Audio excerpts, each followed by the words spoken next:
Buenas noches con todos y bienvenidos. Para empezar la asesoría, les voy a enviar lo que sería el pretest. Lo tienen disponible en el chat.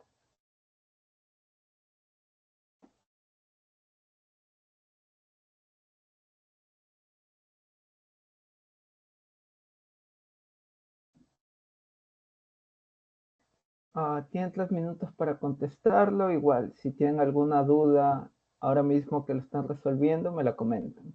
No hay problema. Vamos a esperar 3 minutos que lo resuelvan y empezamos las clases.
Ya.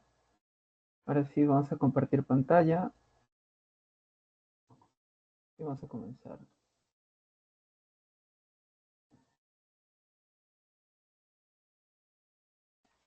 Para este tema, bueno, primero, si me pueden escuchar y si se puede ver la pantalla, ¿verdad? ¿Alguien me Sí, confirma, por favor? sí, sí, sí, Listo, sí. muchas gracias. Ya, primero aquí. La matriz extracelular, el citoesqueleto y las organelas fibrilares están todas inmiscuidas o mezcladas en una cantidad de procesos. Lo que vamos a revisar en cuanto al temario, sencillo. Matriz extracelular, citoesqueleto, motores celulares, organelas fibrilares. Ya hemos visto un poco de matriz en membrana mínimamente, el citoesqueleto también lo hemos visto, pero lo vamos a ver un poco más completo. Motores celulares es un agregado y organelas también, pero son súper sencillos. En su teoría he visto que son 112 diapositivas aproximadamente. Aquí lo estoy resumiendo para que se les quede grabado lo más importante. Entonces, primero, en cuanto a la matriz extracelular, es todo lo que está fuera de la célula. Básicamente es una red organizada de materiales. ¿Qué significa esta red organizada de materiales? La célula, para sobrevivir, tiene que realizar una serie de funciones, metabolizar y demás, pero hay un factor principal que es básicamente la adherencia, la fijación. La célula debe estar fijada o puesta, digamos, en determinado espacio, porque una célula que esté flotando en nuestro organismo no es, digamos, no es algo factible para esta. Entonces, dicho esto, como dice acá en la definición, esta definición dice red organizada de materiales extracelulares que se encuentran más allá de la proximidad inmediata de la membrana plasmática. Bien, hasta allí es súper sencillo. Hay que recordar 3 puntos dentro de la matriz extracelular. Tenemos glucosaminoglicanos, también conocidos como GAG por su abreviatura GAG, que son polisacáridos grandes y altamente cargados. Estos polisacáridos están unidos covalentemente a proteínas en forma de proteoglicanos. Si les preguntan en un pasito, ¿un proteoglicano es lo mismo que un glucosaminoglicano? No, son cosas diferentes. Por el nombre lo sacan. Proteínas fibrosas, el mejor y mayor ejemplo son los colágenos. Y luego tenemos glicoproteínas no colágenas, que básicamente portan oligosacáridos unidos a asparagina, laminina, fibronectina, lo hemos mencionado un poco, pero aquí vamos a ubicar en la imagen. El colágeno o colágena se refieren por aquí. Tenemos también lo que sería la fibronectina. Tenemos la laminina, el proteoglucano. Acá, por ejemplo, tenemos la laminina. Básicamente, todo lo que termine en ina va a ir en glicoproteínas no colágenas. Colágeno, básicamente en proteínas fibrosas, y los glucosaminoglicanos, que si se dan cuenta están aquí, con los proteoglucanos, que son agregados. Ahora, la célula se va a fijar, como ya sabemos o vamos a ver más adelante, por una serie de uniones que pueden ser contra la célula, matriz y demás. Pero aquí tenemos un ejemplo que vamos adelantando. La integrina se está ligando o se está uniendo a un colágeno. Básicamente, posteriormente vamos a ver cómo se da esta unión en otro tema, pero es básicamente lo que hace. La célula, por ejemplo, aquí se está uniendo a qué? Aquí lo tenemos, a una laminina. Aquí, colágeno. Aquí, a una fibronectina. Como veíamos aquí, fibronectina, fibronectina aquí. Y se va a seguir uniendo de tal manera que la célula, por ejemplo, en nuestra piel, va a ir formando estratos o capas. Porque hay uniones que van a hacer con la matriz o con la lámina basal también, como vamos a ver aquí, el modelo de la estructura de la lámina basal. ¿Ven que esto es como toda una red? Ya. En esta red, ¿qué importa? Colágeno tipo 4. Colágeno tipo 4 es uno de los más importantes, o más mencionados en las uniones, el tipo 4. Ahora, este está en color rosa, aquí lo vemos. También tenemos la laminina en verde, aquí lo teníamos a la laminina. Y seguido de ello, básicamente, es cómo esto se integra. Entonces, la membrana basal propiamente, que es donde se van a asentar las células, tiene todos estos componentes. Ahora, viendo un poco de química, para que no se olviden, aquí tenemos una proteína central. Y hablábamos de que los glucosaminoglicanos se van a unir a los proteoglucanos. Básicamente todas estas ramificaciones, el sulfato de queratano, el ácido hialurónico, el sulfato de condroitina, son glucosaminoglicanos. Todos estos de aquí van a estar en esta cadena, distribuidos como si fuesen una hoja. Ahora, aquí nos dice representación esquemática de un solo proteoglucano, uno solo. Consiste en una proteína central a la cual se une una gran cantidad de cadenas de GAG. Miren, es el mismo ejemplo. Se van poniendo aquí y, bueno, básicamente esta es toda la forma. Algo más que agregar, pues, todo lo que te suene a que termine en cano, por ejemplo, va, va a referirse a un proteoglucano. Y los glucosaminoglicanos pues tienen una estructura o un nombre un poco más diferente, pero ya vayan generándole una asociación. Entonces, en síntesis, aquí que nos dice, un proteoglucano puede contener 30 cadenas de sulfato de queratano y 100 de sulfato de condroitina. O sea, para la proteína, cada uno de los GAG es poquísimo. Ahora, ¿qué nos dice aquí? Los protoglucanos de la membrana basal, donde se va a fijar la célula, tienen solo unas cuantas cadenas de glucosaminoglicano unido a la proteína central. Ese es un ejemplo. Y por último, en la figura B está la estructura que les decía, los disacáridos repetidos que forman cada glucosaminoglicano. Y todos estos GAG poseen gran cantidad de cargas negativas. Acuérdense, aquí les dije, cargados, altamente cargados negativamente. Y bueno, esto es del CARP. Si desean ahondar un poco más en esto, allí lo tienen. Y en el Teams lo tengo subido el CARP y el Terravertis. Terravertis no es la última edición, pero allí va.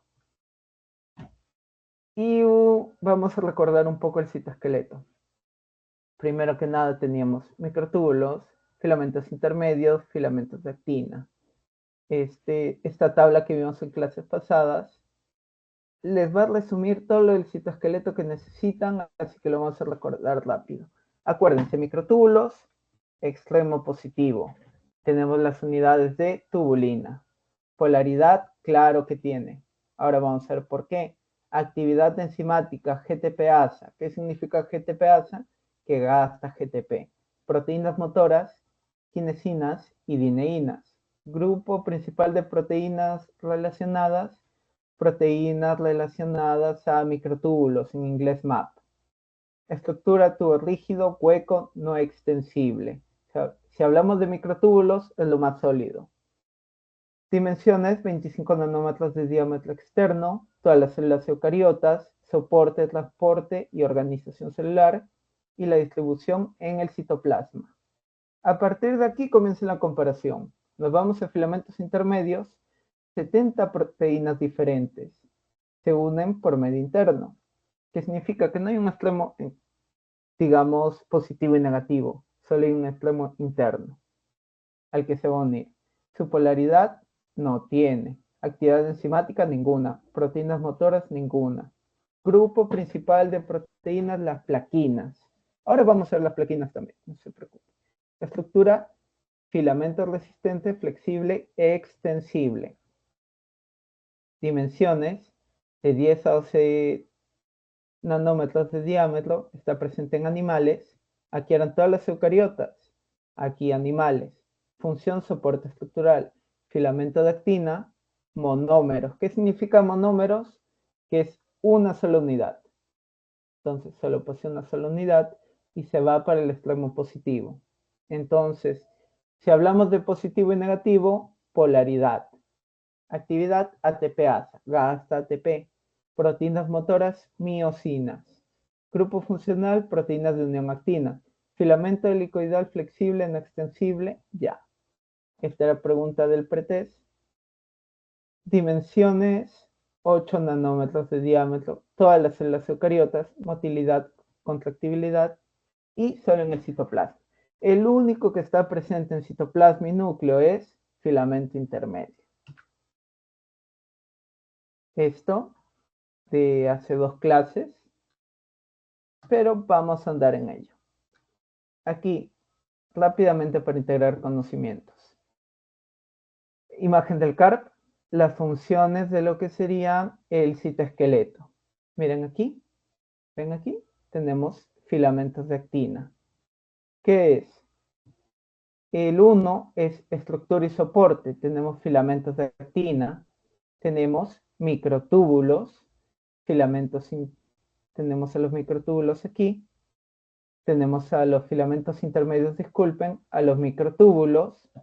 Ahora, para el 2, transporte intracelular, ¿a quién tenemos? Aquí buscamos el 2. Aquí tenemos a los microtúbulos. Aquí también tenemos a los microtúbulos, también a los filamentos de actina y, bueno, otras proteínas motores que vamos a explicar. Ahora, para el número 3, contractilidad y movilidad. ¿Qué significa esto? Asocienlo más que nada a la división celular. Aquí tenemos los filamentos de actina, los microtúbulos involucrados. También tenemos el transporte celular. Aquí lo que ven de rojito es un cromosoma. Esta célula se está dividiendo y mitad se está yendo para una y mitad para la otra. Claro que hay el doble composición y demás, pero digamos que van a obtener lo mismo cada una. Y la 4 es organización espacial. ¿Ven esto de aquí? Esto de aquí es el centrosoma, que posee 2 centriolos, de los cuales vamos a hablar.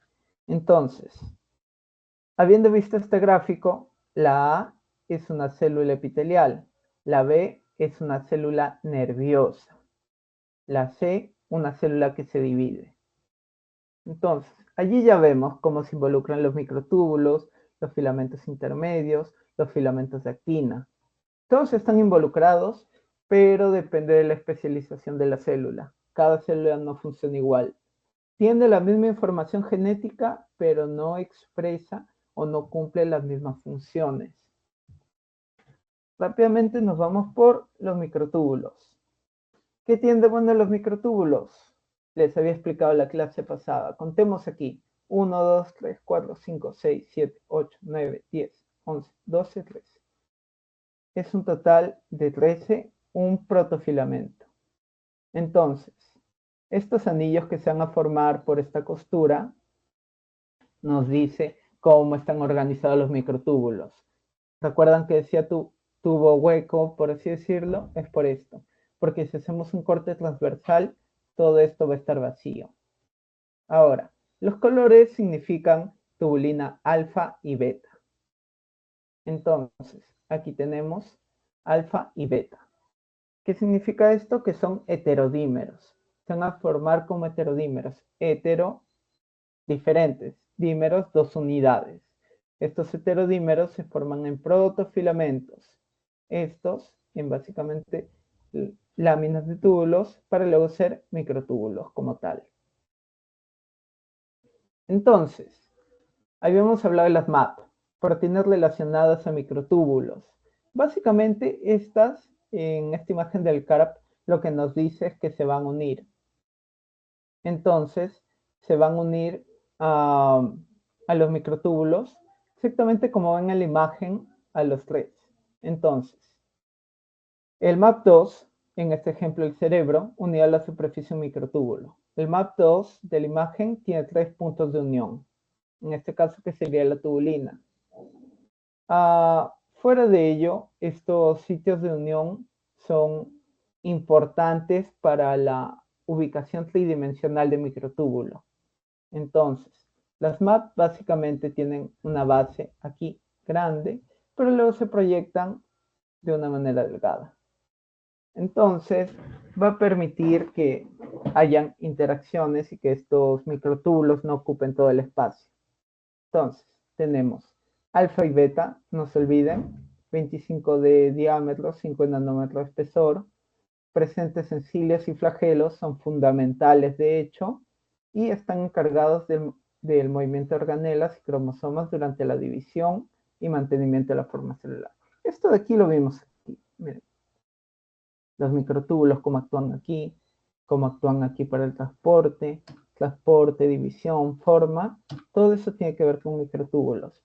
Aquí en cuanto al ejemplo de la división, habíamos visto que en esta imagen se está llevando esta como C. Esta C que vemos aquí es la mitad de un cromosoma. Básicamente, cada célula se lleva la mitad de un cromosoma entero, por así decirlo. Entonces, los microtúbulos lo que hacen es fijarse y formar el uso cromático. Esta estructura lo que hace es como estrangular, entre comillas, o apretar los cromosomas para que cada célula nueva, o en este caso el producto de la división, obtenga el mismo material genético. Y esto básicamente se media por el centrosoma. Aquí no está graficado, pero básicamente el centrosoma se irradia todo. Entonces, aquí existen dos centrosomas porque son dos células. Y como ya les había dicho, la cromátida propiamente. Esto es lo que se necesita saber por ahora de digamos, los microtúbulos en la división. Y aquí vamos a hablar un poco más. Por ejemplo, tenemos un dímero GTP. La pregunta del pretérito, por ejemplo, que usa los microtúbulos, no usan ATP. Necesitan GTP para que ocurra hidrólisis de GTP a GDP y estén a la energía. ¿Qué significa esto? Por ejemplo, tenemos un extremo negativo y un extremo positivo. ¿Cuál era la polaridad de los microtúbulos? positiva. Entonces, si la polaridad es positiva, cuando hablamos de polimerización, polímeros, lo hemos visto desde la primera clase, básicamente sería aumentar. Entonces, a hidrólisis, los heterodímeros, que son estos de aquí, se van a ir uniendo en microtúbulo. Ahora, ¿por qué esto es importante? ¿Por qué sucede? Sencillo. Esta parte de aquí se va a ir desgastando, necesita un recambio. Entonces el microtúbulo está en constante, digamos, cambio, pero está en equilibrio. Entonces, si el microtúbulo está perdiendo de aquí una sección porque ya debe degradarse, ya cumplió su tiempo, se va a ir agregando más. Esa es básicamente toda la magia del ensamblaje en microtúbulos.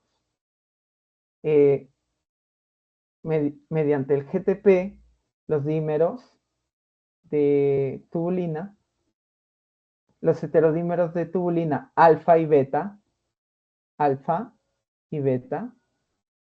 van a ir plegándose aquí. Lo que les mencionan en su teoría es que para demostrar cómo descubrieron esto, lo que hicieron fue usar una tinción en los microtúbulos. Entonces, si estos heterodímeros teñidos estaban fuera o a punto de unirse o ya unidos en el extremo positivo, cuando fue pasando el tiempo, poco tiempo, digamos minutos, horas del experimento, estos microtúbulos ya no estaban por aquí, ahora estaban por aquí, lo cual demostró la polaridad de este microtúbulo en crecimiento. Así es como lo mostraron básicamente.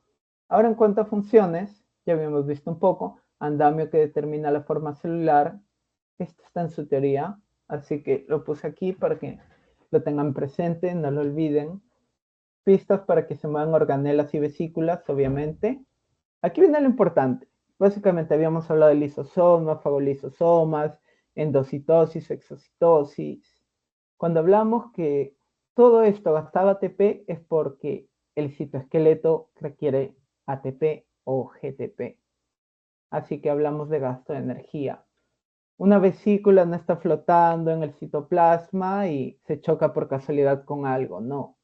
Hay motores celulares que llevan las cosas a un punto de convergencia, sea a la membrana, sea hacia el núcleo, pero básicamente es como actúan.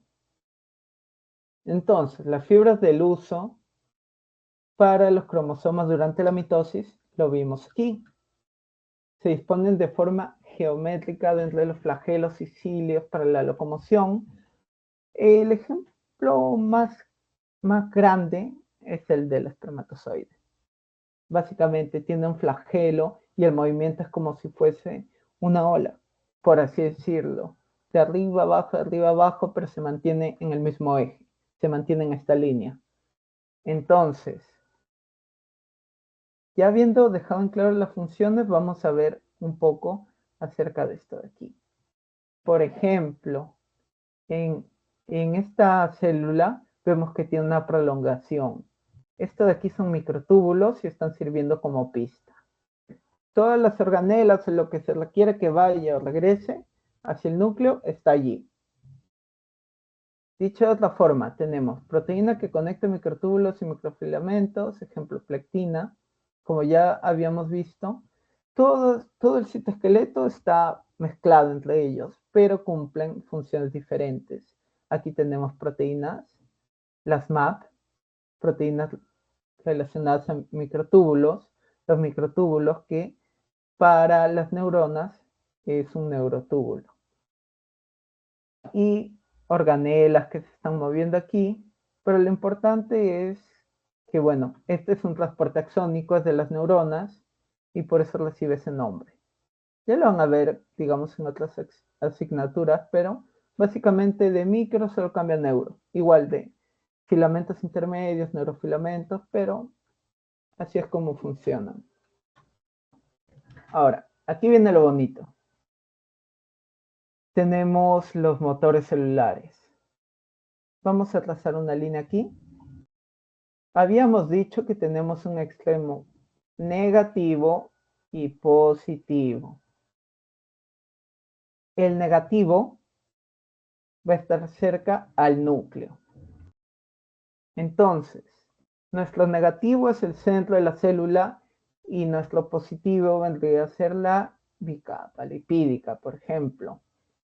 Si nosotros nos referimos a motores celulares, vamos a tener en cuenta dos, kinesinas y dineínas, o cinesinas y las dineínas. Llámenlas como prefieran, yo prefiero kinesinas. Suena un poco mejor, creo. Pero aquí viene el punto. Nosotros vamos a tener una kinesina, la vamos a poner como una K.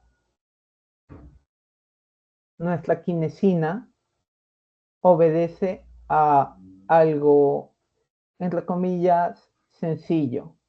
¿Se acuerdan que teníamos alfa y beta? Es como que digamos el 1, 2. Entonces, a lo largo de este microtúbulo, la kinesina va a ir del negativo al positivo. Solo de esta forma. Mientras la dineína, le vamos a poner una D, hace lo contrario, se va hacia el negativo. ¿Esto qué significa? Que si la kinesina se va hacia la membrana plasmática, su movimiento es anterógrado. Básicamente es como que digamos anterior y posterior. Entonces, anterógrado significa hacia adelante, hacia nuestra cara, hacia la membrana, hacia adelante básicamente, hacia la periferia. Y si hablamos de dineínas, es un movimiento retrógrado. ¿Qué significa esta palabra? Hacia atrás. Entonces, si fijamos una línea media aquí, podemos decir que este es adelante y este es hacia atrás. Entonces, anterógrado la kinesina, retrógrado la dineína. Entonces, habiendo explicado esto un poco, vamos a ver un poco de la teoría. Son proteínas que operan en coordinación con el citoesqueleto. Si una kinesina y una dineína no tienen microtúbulo por el que pasar, no funcionan. Entonces, son transductores mecanoquímicos. ¿Qué significa mecanoquímicos? ¿Van a generar movimiento? Sí. ¿Por qué? Porque convierten ATP en energía mecánica. Entonces, aquí tenemos estas cadenas ligeras, esto está en portugués, pero básicamente dice cadenas ligeras, van a reconocer lo que van a llevar. ¿Qué pueden llevar? Cromosomas, lisosomas, mitocondrias y otro tipo de estructuras. Pero básicamente esta va a ser su espalda o sus bracitos, sus manos, como lo quieran ver. Ahí van a cargar todo lo necesario. Luego tenemos lo que sería las miosinas, que ya vamos a ver. Pero bueno, miosinas, acuérdense, M con M, miosinas con microfilamentos. Ahora, aquí sí quiero que me digan si les ha quedado claro lo que les estoy explicando de las kinesinas y dineínas. ¿Tienen alguna duda o consulta? Está bien, ya. Entonces, volvemos a la presentación.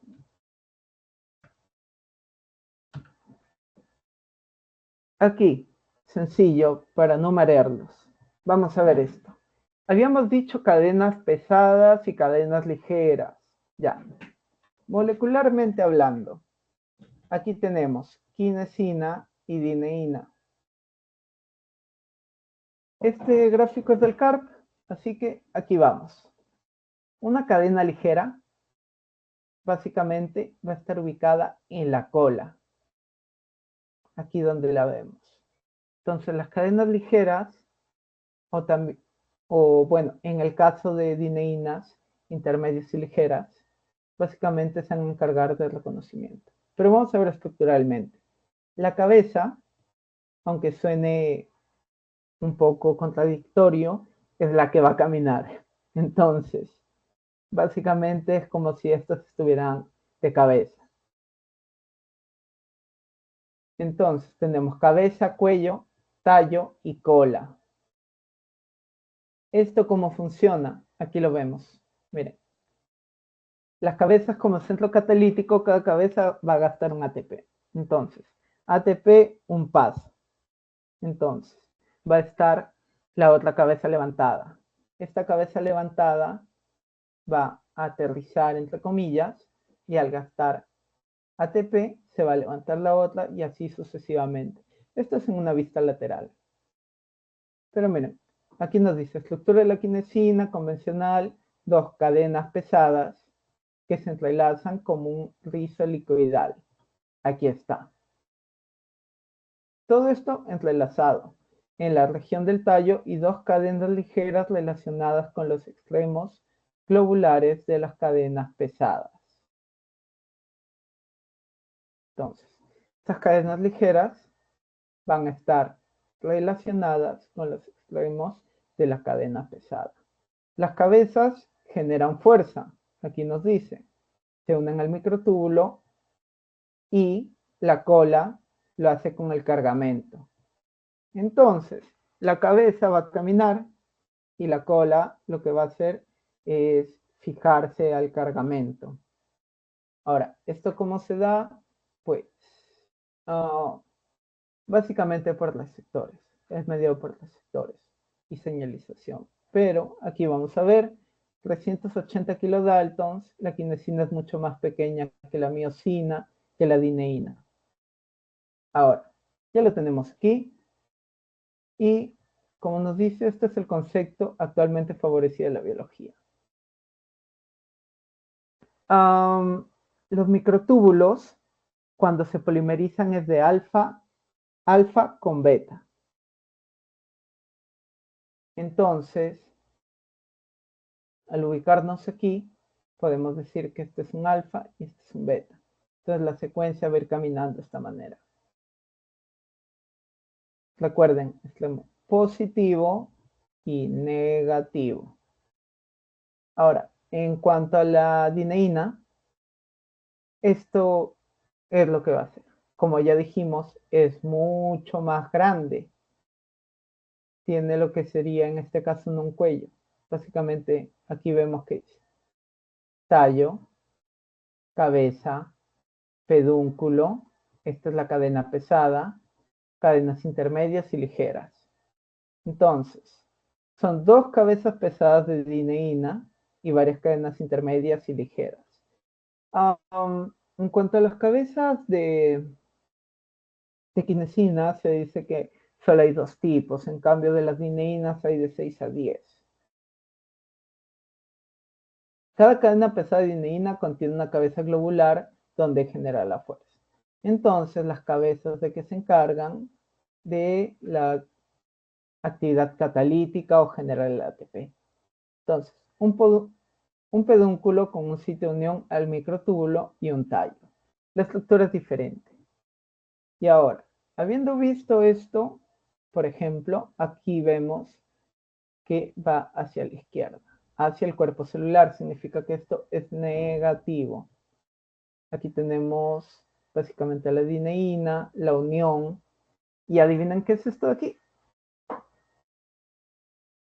Esto de aquí es una quinesina. Entonces, los cargamentos ocasionalmente están unidos a estos dos tipos de receptores. O digamos, a estos dos tipos de proteínas motoras. Puede estar a una quinesina e irse hacia el positivo, o una dineína, o para ambos. Pero en determinado momento. ¿Por qué? Porque la célula se va a ir regulando, va a decir, oye, esto lo quiero de este lado. Ya, ahora regrésamelo. ¿Cómo regresa? Aquí habíamos visto. Puede ir hacia un lado y luego la célula puede requerir que esto de aquí regrese. Ya sean vesículas, organelas, lo que sea. Ahora, para integrar un poco, aquí tenemos una dineína. En este caso, la dineína va a ir del extremo hacia el lado negativo. Entonces, aquí está marcado como negativo, no va hacia el positivo. tenemos aquí el Golgi, aquí tenemos un microtúbulo, y en el microtúbulo tenemos esto que sería una quinesina, y esto de aquí que sería una dineína. Este es el mejor ejemplo porque nos dice que la membrana es un polo positivo y el centro de la célula es un polo negativo.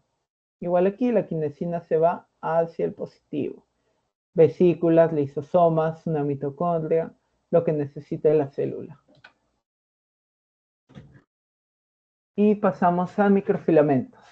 Como ven, básicamente es agarrarle un poco la lógica y entenderlo. Ahora sí. Para hacer un poco de contraste antes de seguir, recuerden que estos de aquí van a gastar lo que sería ATP. Todos estos de aquí gastan ATP. Lo que gasta GTP es la polimerización de microtúbulos. Entonces, microfilamentos. Esta imagen ya la habíamos puesto previamente, pero vamos a andar un poco más en detalles. 3 a 6 nanómetros de diámetro, formados por la proteína contráctil actina. Cuando les dicen contráctil, ya vayan haciéndose una idea que es para contracción. Su estabilidad está mediada por ATP e iones calcio. Básicamente porque necesitamos ATP y calcio para generar movimiento en múltiples funciones celulares. Esto de aquí los va a acompañar toda la carrera, estoy más que seguro. Funciones. Participan en la contracción muscular, ya lo había dicho, de la cual es responsable la miosina. ¿Qué era la miosina? Creo que me pasé un poco. Aquí lo tenemos. Miosina. Es un motor celular y formación de pseudópodos. ¿Se acuerdan que hablamos de pseudópodos cuando la célula detectaba algo y lo necesitaba fagocitar o quería fagocitarlo, sea líquido o algo más, y se formaba una prolongación? Ese es un pseudópodo. Ahora, los microfilamentos están presentes en microvellosidades y estereocilios. Cuando le digan microvellosidades, pues sencillamente es una vellosidad pequeña. Ahora, cuando hablamos de estereocilios, en este caso básicamente va a ser como la vellosidad, pero súper larga. Esa es, digamos, una diferencia a gran escala. Mantienen la forma celular, forman parte del circo de segmentación, en este caso para las divisiones celulares, intervienen en el movimiento de células no musculares con desplazamiento, contracción y citocinesis. Citocinesis, movimiento de la célula. Ahora, si hablamos de la actina propiamente, que es el monómero, es la proteína más abundante en el músculo. Pero aquí nos dice existen 6 tipos, pero aquí me habías dicho que son monómeros. ¿Qué significa esto? Sencillo, son monómeros. Significa que cada una de estos de aquí va a estar agrupada con los de su mismo tipo, no con otras. Entonces, de estos 6 tipos, el alfa es específico para estriado, liso, vascular, disentérico, y cada una se agrupa con el mismo tipo, no con diferentes.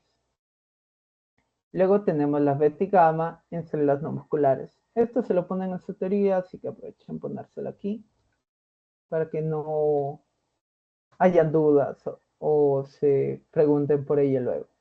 Ahora, este es un experimento in vitro que hicieron con lo que sería la actina. Como podemos ver, normalmente lo que pasa en este extremo negativo, como ya habíamos visto, es que esto sale, ¿no? Y se agrega por el positivo. Ya. En este experimento se dieron cuenta que podía llegar a una estabilidad. Pero básicamente sigue lo mismo. La unidad se agrega y se estabiliza. No hay mayor magia en ello. Ahora, la miosina. La miosina básicamente tiene dos cabezas de igual manera. En este caso, la cabeza y algunas partes más van a formar el fragmento S1. Tenemos la cabeza, el ATP. Entonces, cabeza, actividad catalítica con el ATP para generar energía. Cadena ligera esencial, cadena ligera reguladora. Aquí tenemos la cola. Eso es todo lo que necesitan saber. Tal vez si ven algo más por allí les va a ayudar, pero cuando hablan de contracción muscular, miocina. Si hablan de lo que sería movimiento en sí de organelas, mayormente lo atribuyen a lo que sería la kinesina y dineína. Ahora, en cuanto a lo que sería la miocina y la actina, ¿qué relación tienen? Sí, tenemos aquí la actina y aquí la miocina. Este es un experimento de prueba de motilidad también, pero con la miocina. Básicamente cortaron actina, por así decirlo, y la pusieron suspendida en un gel que contenía miocina para ver qué pasaba. Entonces, casualmente, estas miocinas lo que hicieron fue movilizar la actina. ¿A través de qué? Básicamente, solo la movilizaron. No es como los otros motores motores celulares que hacían como si pisaran. Aquí lo que hicieron únicamente fue mover la actina. Aquí vamos a ver un poco.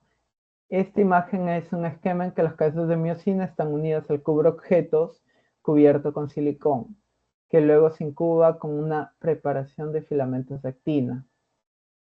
Entonces, básicamente, se agregan y se mueven. ¿Para qué? ¿Para qué serviría esto? Contracción muscular. Básicamente es para eso.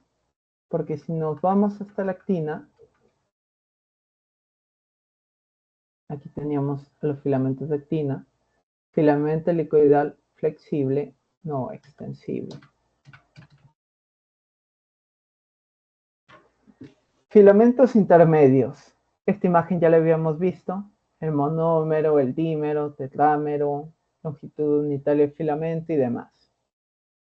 Ahora, la más mencionada es la queratina, polímeros muy estables y resistentes, presentes especialmente en células sometidas a fuerte tensión mecánica, alta resistencia a tensión, evitan que la célula se rompa. ¿Se acuerdan que les había dicho esa analogía de que los microtúbulos eran como si fuesen las columnas de una casa y las que se le atraviesan, digamos, horizontalmente, como si fuesen las vigas, para unir estas columnas en los filamentos intermedios? Eso aplica básicamente. ¿Por qué? Porque ayudan a dividir toda esta tensión. Si toda la tensión cayese directamente en los microtúbulos, pues la célula colapsaría. En cambio, los filamentos intermedios existen para nivelar esto. No porque los microtúbulos no sean suficientes, sino porque debe haber una armonía para todo esto. Si no, la célula tendría mucha rigidez o no tendría movimiento alguno. Tienen 10 nanómetros de diámetro, son estables a fragmentación química. Esto de aquí lo incluyeron en su teoría, por ejemplo. Esto de aquí y esto de aquí se lo resaltan bastante, no se lo olviden. Anclan núcleo y organelas presentes en la lámina nuclear, es el único presente en citoplasma y lo que sería el núcleo. Solo presentes identificables en células animales. Y 6 clases. Aquí lo habíamos visto, pero aquí vamos. Queratina, mencionada en células epiteliales, pimentina en células de origen mesodérmico, desmina en células musculares, glial en células gliales, neurofilamentos en neuronas, ya les había dicho, los filamentos intermedios de las neuronas se llaman neurofilamentos. La periferina en las neuronas del sistema nervioso central. Recuerden, monómero, dímero, tetrámero, luego la longitud que tenemos y la agrupación total. Aquí, como ya haciendo una integración, vamos a ver propiedades y distribución de las principales proteínas y filamentos intermedios de los mamíferos. ¿Por qué? Porque solo están en mamíferos, en animales. Queratina ácida es la número 1, está en epitelios. Queratina básica es la 2. A partir de allí ya pueden hacer un poco la memoria. Pimentina, desmina, la proteína fibrilar ácida glial, a la que le decíamos glial propiamente, periferina, proteínas de neurofilamento, estos de aquí, nestina y proteínas de lámina. Cuando veamos complejo de poro nuclear, vamos a ver esto. Pero acuérdense, tipo 5, proteínas de lámina nuclear. El resto lo van sacando por neurofilamentos o por queratina ácida y básica. Ahora, aquí, básicamente la función de las proteínas motoras. Agregué gráficos como para ya cerrar este tema, pero si se dan cuenta, la miosina está en los filamentos de actina, la quinesina está en los microtúbulos, y aquí están los gránulos que se movilizaban. Ahora, algo curioso, tenemos a la miosina en una misma vesícula con la quinesina, o sea que también puede transportar orgánulos. Vamos a leer un poco aquí. Función de los motores con base en el microtúbulo y microfilamento en el transporte de organelos. Básicamente, quinesinas y tineínas. Trasladan cargamento. Algunas vesículas son llevadas por miosina, como la miosina VA en este caso. Es básicamente como que un detalle por allí, porque capaz se los evalúan, capaz no, capaz en seminario, en práctica les preguntan, pero básicamente eso es todo. Luego pasamos a los COMS. ¿Qué son los COMS? Son centros organizadores de microtúbulos. A ver, aquí básicamente, ¿qué nos quiere decir? Que los microtúbulos están regidos por ciertas estructuras. ¿Por qué? Porque si no estuviesen regidos por esto, la forma de la célula sería normal, cómo se controlaría la polimerización, el recambio y demás. Entonces, primero, el centrosoma. Acuérdense, centrosoma. Si acá tenemos nuestro núcleo, aquí tenemos un centriolo y otro centriolo. Esto va a determinar la polaridad, entre comillas, de la célula. Por ejemplo, una célula nerviosa, es decir, tiene un axón, va a tener el centriolo en esta ubicación, por así decirlo. Entonces, todas las proyecciones van a venir desde aquí, desde aquí, desde aquí, desde aquí, desde aquí, pero principalmente van a ir hacia este eje. Ya, a ver, entonces, los CON dirigen el ensamblaje de microtúbulos del citoesqueleto, función crucial durante la división celular. Claro que sí. Funciones, organizan flagelos y cilios eucariotas. Claro que sí. Si los flagelos y cilios tienen microtúbulos, los CONs también los regulan.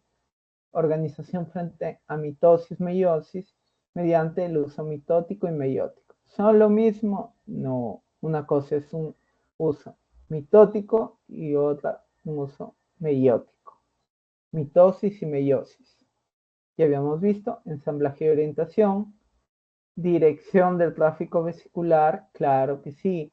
¿Por qué? Porque si a partir de este centrosoma tenemos un microtúbulo que va hacia este lado de la membrana, el centrosoma es el que determina el tráfico. Si aquí hay una vesícula, esta vesícula se lo puede circular por aquí, o tal vez por aquí, pero todo depende del centrosoma.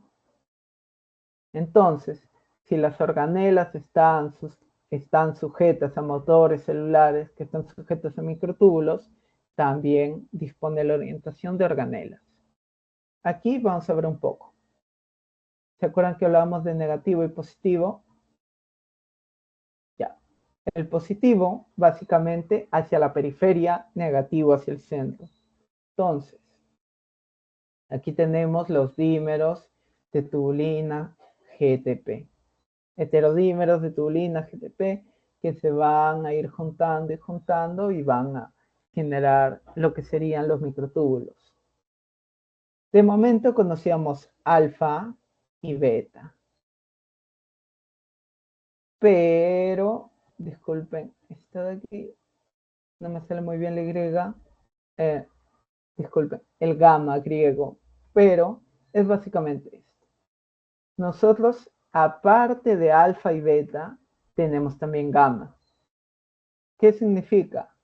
Que estos de aquí eran alfa y beta. Pero también existe gamma. Disculpen la letra. Estos de aquí, desde la naranja hasta la verde, son como el molde para la generación de microtúbulos. Son gamma. Entonces ya tenemos 3 unidades. Se habla de alfa y beta para el citoesqueleto, pero para el centros organizadores de microtúbulos tenemos gamma. Ahora les voy a explicar un poco más, no se preocupen. Entonces, aquí tenemos un centrosoma. ¿Cuántos centriolos tiene? 2. ¿Tiene 2? Sí. ¿Son idénticos? No. Tenemos el materno. Algunas literaturas le dicen paterno. Y tenemos el hijo o hija. Depende de la literatura también. Pero el materno le vamos a decir. El materno es más grande. Tiene apéndices subdistales. Aparte de ello, pues en comparación con el hijo, lo que va a tener es que el hijo no tiene estas apéndices subdistales. Fuera de ello, si se dan cuenta, todos los microtúbulos ganan esta orientación.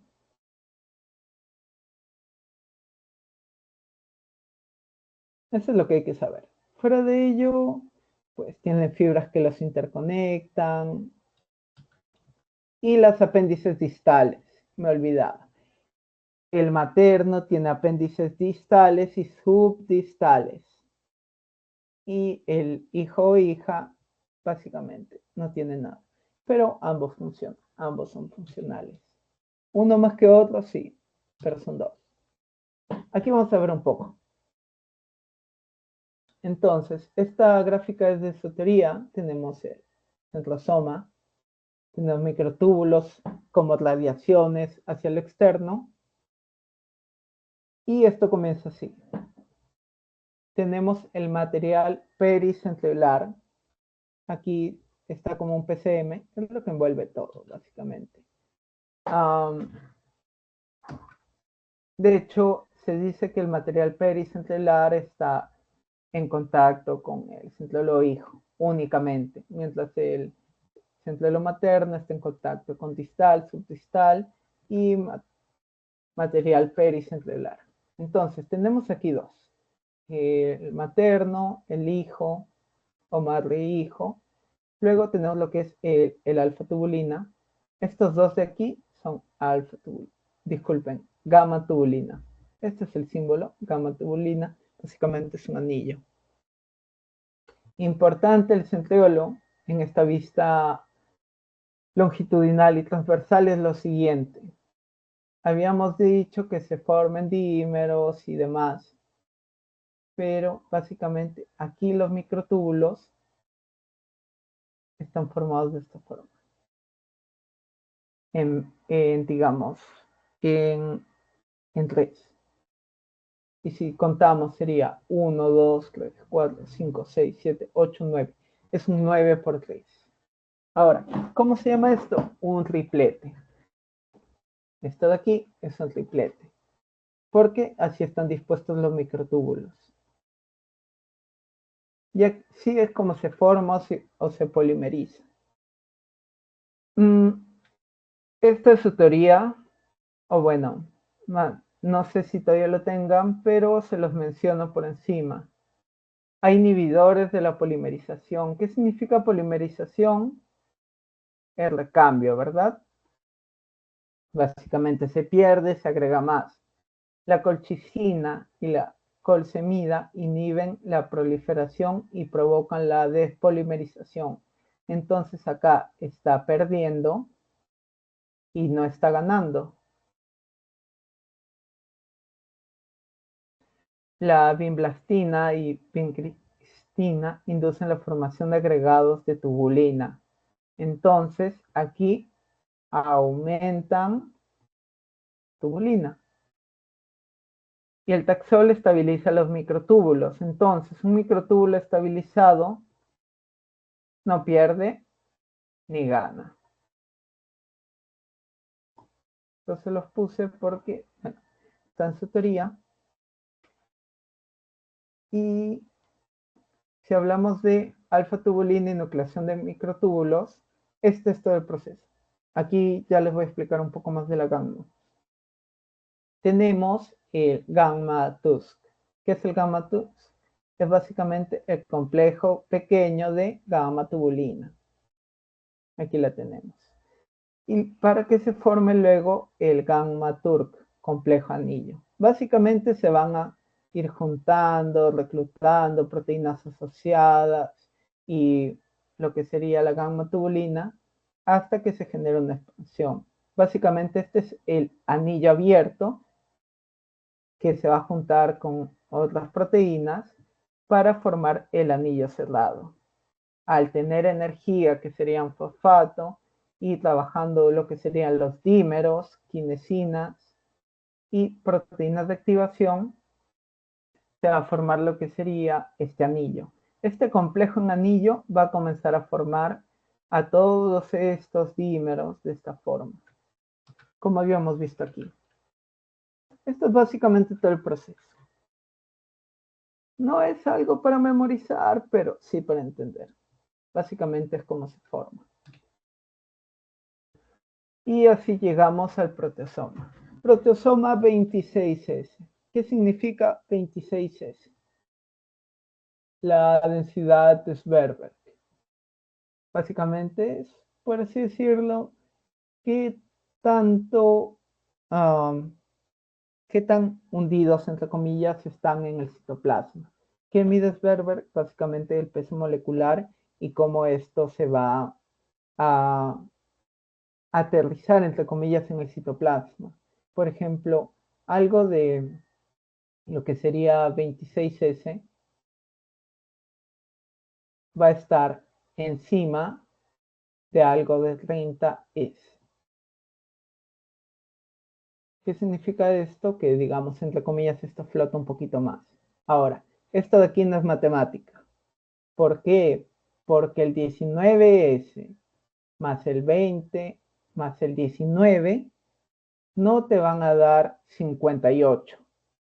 Todo esto te va a dar 26S, porque es una combinación tridimensional y demás. Así que si por allí te preguntan si esto tiene densidad 19S, 20S, 39S, falso, completamente falso. Ni hay fórmulas y demás, pero digamos que todo está determinado por este coeficiente. Ahora, ¿el proteasoma cómo funciona? Existen una infinidad de proteínas, enzimas, sean constitutivas o demás, que están siendo generadas por la célula. Entonces, al generarse por la célula les da un tiempo de vida determinado genéticamente o por daños que tengan. Entonces, al reconocer que algo está dañado, que ya cumplió su tiempo de vida, entre comillas, existen las ubiquitinas. ¿Qué hacen las ubiquitinas? Marcan una serie de proteínas, como lo vemos aquí. Con una reacción que requiere de ATP, van a marcar el conjunto de proteínas junto a las proteínas asociadas aquí. Entonces, marcan a la proteína y le dicen, ven, te va a llevar a un lado, y lo que hacen es llevarla hasta el proteasoma. El proteasoma lo que hace es básicamente, como dirían, clivar o escindir a la proteína en oligopéptidos o aminoácidos, dependiendo. Entonces, la célula lo que hace es un reciclaje de lo que está desglosando. Aquí podemos ver que entra todo esto de esta forma, pero salen pequeños trozos. ¿Por qué hace esto? Si les preguntan, porque cumple su tiempo de vida, está mal plegada, defectuosa o no tiene su configuración tridimensional, digamos, estable o la indicada. ¿Por qué? Porque una proteína que está mal plegada, no tiene su configuración tridimensional adecuada, no sirve. Esto es lo que pasa en situaciones normales. Sin embargo, por ejemplo, aquí nos dice la poliubiquitinación de proteínas mal plegadas. Básicamente no actúa solo una ubiquitina, sino muchas más, que hacen llevarlo hacia el proteasoma. Pero cuando no sucede esto, cuando la ubiquitina, que es digamos como que la policía y el proteasoma la cárcel, cuando la proteína se resiste y no es llevada al proteasoma, se forma el agresoma. El agresoma es un conjunto de proteínas defectuosas, incluyendo las ubiquitinas que no pudieron realizar la acción, que se van a agregar. No se destruyen, se quedan allí pegadas al núcleo y demás. Entonces no son algo bueno. Así que recuerden, proteasoma 26S requiere ATP para la ubiquitinación. Las ubiquitinas son unas chaperonas que van a llevar a la proteína hacia el proteasoma y el proteasoma va a escindir esta proteína partículas más pequeñas. Ahora, como vamos de tiempo, ya. Los microtúbulos regularmente son simples, son tubos simples, pero aquí viene el tema. Habíamos hablado que en los centriolos eran tripletes y ahora en silos y flagelos son dobles. Sí, les voy a explicar cómo funciona esto rapidísimo. La mayoría son simples. ¿Para qué? Para la estructura. No hay nada más que decir. Para la célula. Sin embargo, son dobles para cilios y flagelos, pero principalmente son tripletes para cuerpos basales y centriolos. ¿Qué es un cuerpo basal? ¿Qué es un centriolo? Ya. Primero, lo primero. Hay que definir esto. Habíamos dicho que normalmente son 13. Pero ¿qué pasa? Este es A, nada más. ¿Qué pasa si son 2? Se denominan A y B. Entonces hay una intersección. Si se dan cuenta, si cuentan un anillo de esta forma, van a tener 13. Y si lo cuentan de esta forma, hay 13. Entonces, aquí tampoco son 26. En total vendrían a ser 23. Pero bueno, matemática lo menciono nada más. No creo que lo pregunten y si lo preguntan, si lo entienden, no hay problema para que lo respondan. Si hablamos de un ABC, aquí también hay intersección doble. Entonces, 1, 2, 3, 4, 5, 6, 7, 8, 9, 10, 11, 12, 13. Se forman de la misma manera.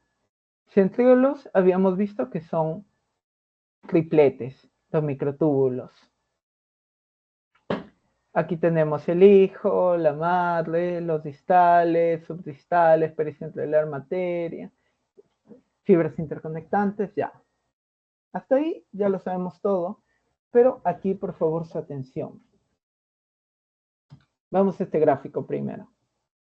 Cuerpo basal. Un cuerpo basal no es lo mismo que un centriolo. El centriolo está en el núcleo, en cambio, el cuerpo basal está próximo a la membrana. ¿Qué pasa en este cuerpo basal?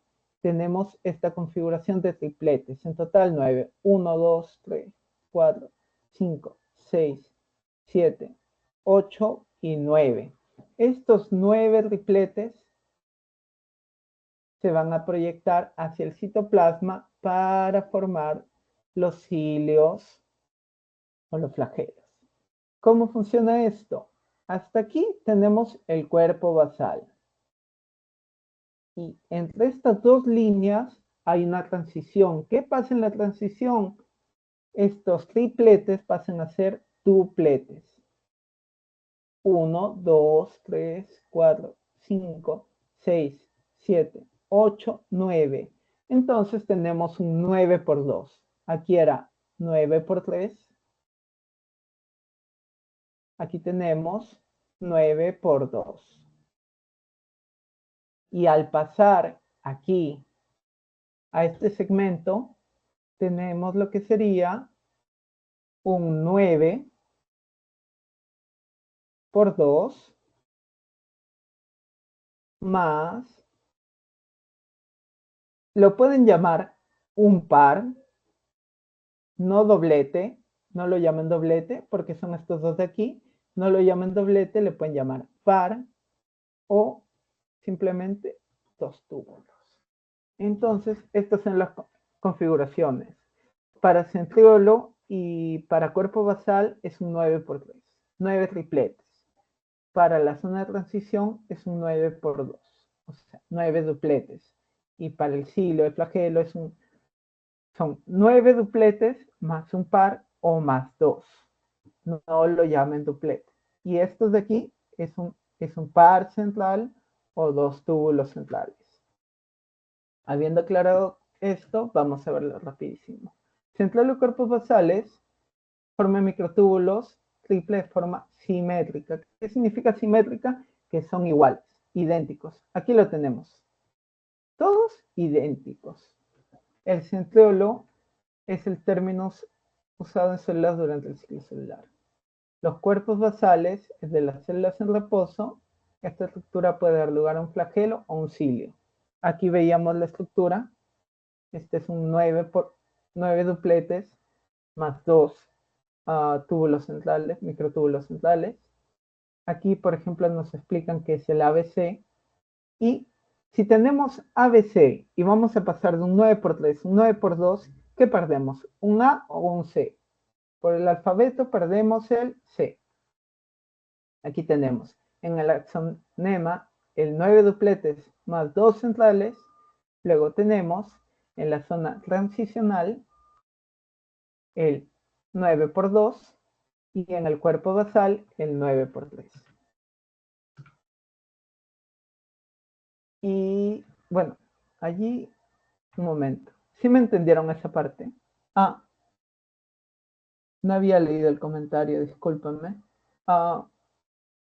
Si por A o B no, digamos, está en el modo presentación, no veo esto, me avisan nada más.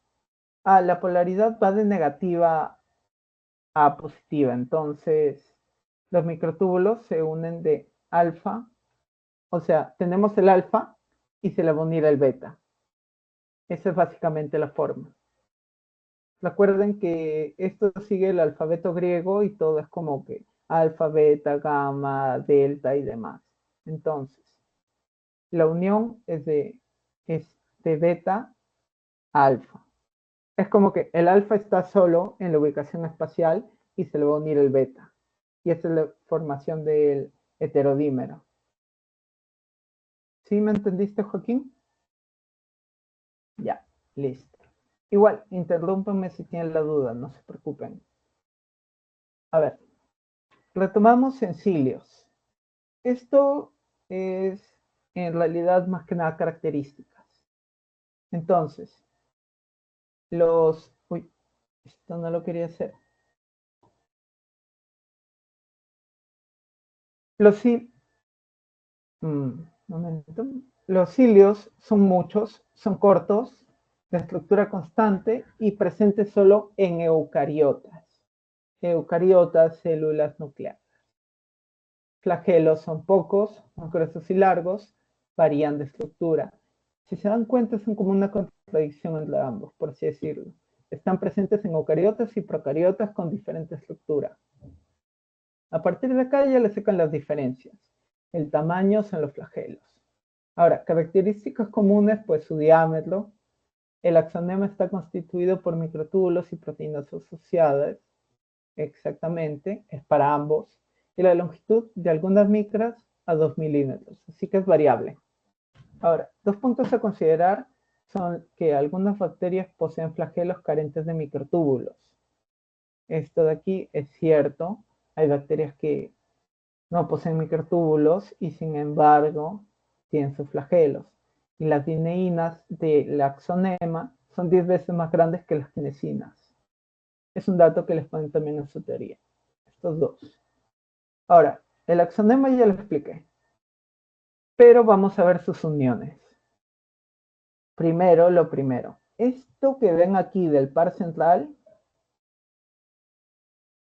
es básicamente es el puente periódico. Conecta el par de microtúbulos centrales. Aquí. Ese es el puente periódico. Y tiene una vaina interna o vaina central que es esta de aquí. No era simplemente un dibujito. Era esto.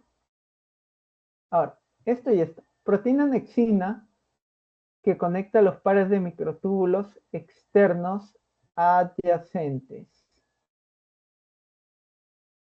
¿Qué significa esto? ¿Ven esta línea de aquí? Vamos a hacer un poco de zoom. Aquí. Esta línea de aquí es una anexina. Aquí teníamos los dupletes y los dupletes se van a unir mediante esto.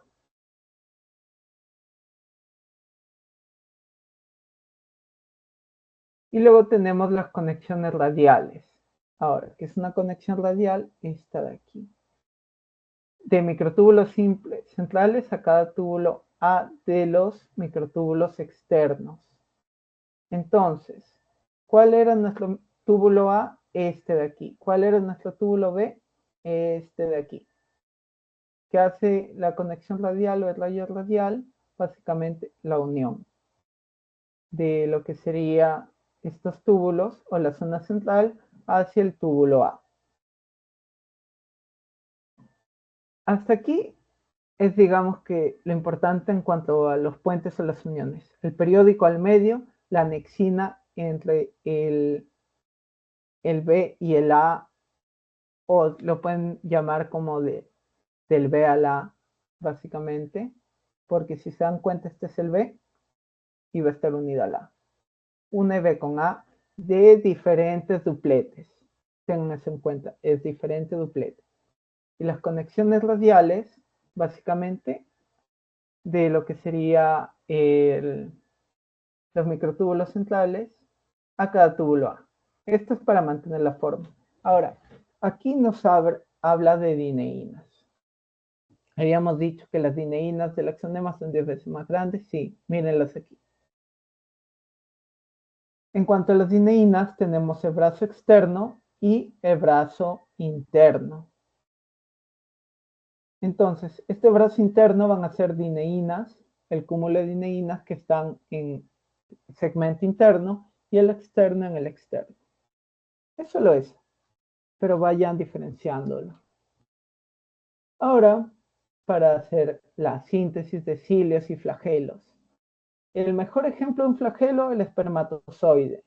Si se dan cuenta, él puede estar, digamos, nadando entre comillas. Pero miren, el movimiento que él hace lo mantiene en una línea recta, entre comillas, en una línea longitudinal. En cambio, aquí, esto estaba ubicado aquí. Pero se está moviendo. ¿Por qué? Por los cilios. Ahora vamos a explicar por qué. Los cilios son orgánulos de apariencia capilar, es decir, similares al pelo. Como si fuesen pelitos, vellosidades. Y están en las superficies de animales y vegetales. Su función es mueven fluido a través de la superficie célula. ¿Qué significa esto? Que básicamente para moverse están desplazando el entorno. Es una expulsión al remo. Cuando alguien rema, básicamente lo que hace es mover el agua para poder moverse. Y bueno, esta es un poco histología, pero en seres humanos existen células con 200 cilios que expulsan la mucosidad. Estas células ciliadas se llaman así, lo que hacen es empujar el moco. Cada célula en su, digamos, segmento luminal, o sea, la parte que da, digamos, hacia el centro, por donde pasa el aire y demás, tiene 200 de estos cilios cada una. ¿Para qué? Para ir aleteando, entre comillas, y moviendo la mucosidad. Los flagelos tienen una longitud de 150 micras. Su función es desplazar a la célula y su movimiento es en una dirección paralela al propio eje de longitud del flagelo. El flagelo tiene este eje y el movimiento es en este eje. Es paralelo, es básicamente el mismo. No lo lleva en línea recta, obviamente, pero lo que hace es mantenerse en ese eje. Y eso es todo por la clase de hoy. A ver. ¿Alguna duda más que tengan antes de pasar el post-test? Así la duda sea del post-test. Vamos a activar el post-test.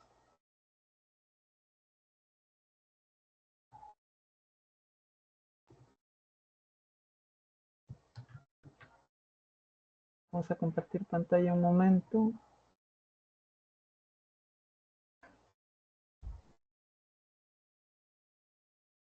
Ya. A ver.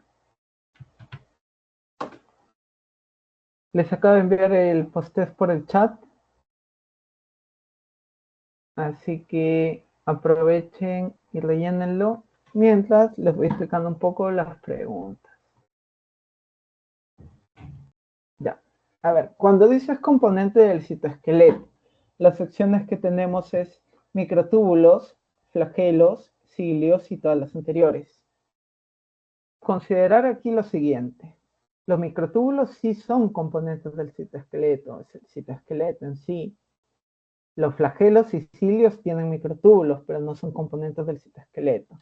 Así que la respuesta ya deben saberlo ustedes. Ahora, marque lo verdadero acerca de los filamentos de actina. ¿Son extensibles? No son extensibles. ¿Su subunidad es la tubulina? No, es de microtúbulos. ¿Tienen subunidades alfa y beta? Tampoco, son monómeros. Habíamos visto que eran alfa, beta y gamma en algunos casos, pero sus subunidades son monómeros. Sería la respuesta. Configuración de microtúbulos del axonema.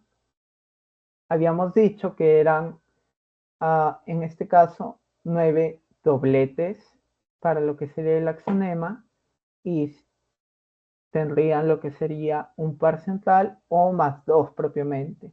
No son 9 dobletes solos porque eso es de la zona de transición, 9 tripletes tampoco, eso es para lo que sería centriolos,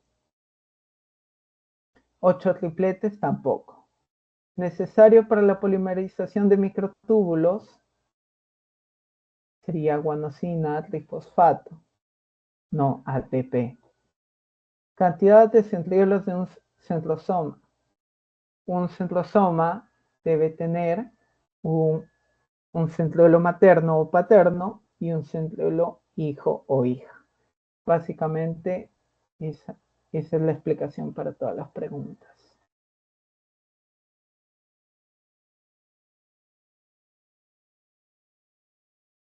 Así que, ¿alguna duda o consulta que tengan de lo que expliqué?